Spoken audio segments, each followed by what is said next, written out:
Bonsoir, mesdames et messieurs. Merci, cher Elliot. Merci, monsieur le maire, pour vos propos.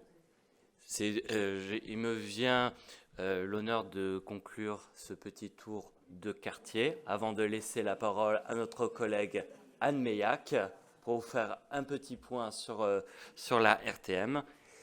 Merci d'avoir bravé la température glaciale et les contraintes de transport que nous connaissons en ce jour.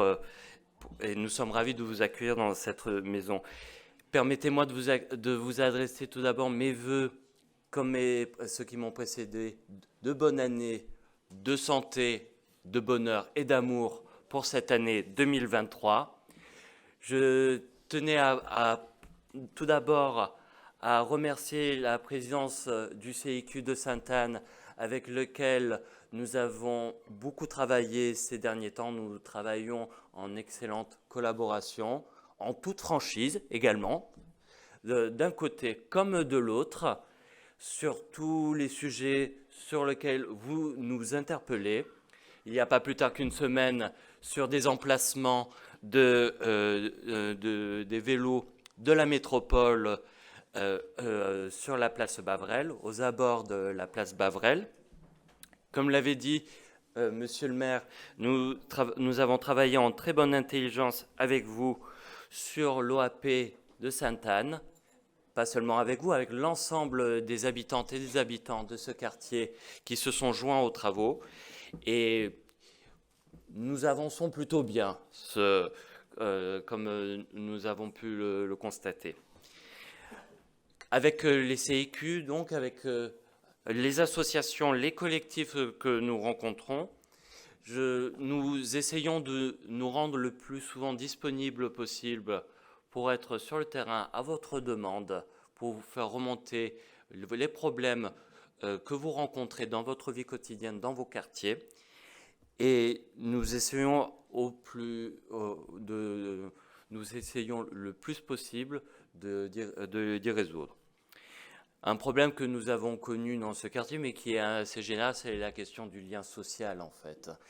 Nous sortons de 2 années de confinement, 2 longues années de confinement, et nous avons connu donc quelques petits soucis de lien social. Nous avons essayé d'y remédier quelque peu avec le festival Ô ma parole, en mettant l'art, l'écriture, la poésie sur la place publique, sur la place Bavrel. Nous allons continuer et nous vous donnons rendez-vous le 1er mai jusqu'au 14 mai pour ce magnifique festival que nous faisons avec Cédric Jouve, adjoint à la culture, et qui sera ravi de vous détailler, peut-être vous donner le début du programme autour d'un verre, mais il faudra un peu l'amadouer.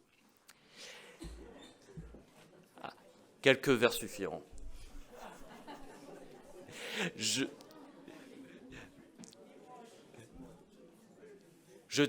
tiens à vous dire aussi que nous allons lancer d'ici quelques semaines un appel à manifestation d'intérêt sur 2700 mètres carrés de terrain municipal côté de la Traverse Paul pour un travail d'agriculture urbaine, une implantation d'une pépinière dans votre quartier. En effet, le quartier Sainte-Anne a connu beaucoup de constructions.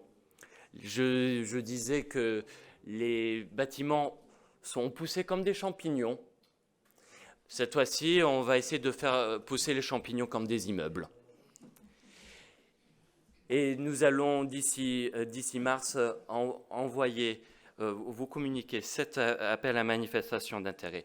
Il est absolument nécessaire que nous développons les espaces verts dans notre quartier qui ont connu une expansion démographique assez importante. Et vous le ressentez tous les jours dans la circulation de vos quartiers. Et même, nous avons eu la chance d'ouvrir une classe supplémentaire à l'école de Sainte-Anne, ce qui est suffisamment rare pour être souligné. Aussi, je finirai sur le Corbusier, mais pas sur le bâtiment en tant que tel. À côté, nous avons une petite maisonnette qui, aujourd'hui, est dans le viseur de la mairie, de votre mairie de secteur. Et nous allons en faire un lieu qui accueillera des associations contre la précarité alimentaire, qui sera un lieu de stockage, justement, pour la collecte de nourriture. Car, comme vous pouvez le comprendre, pour nous, la protection des plus faibles, la protection de notre environnement, la protection de notre quartier, tout va ensemble. Et c'est la modalité, notre mode d'action pour cette année et même pour les années qui vont suivre. Je vous remercie.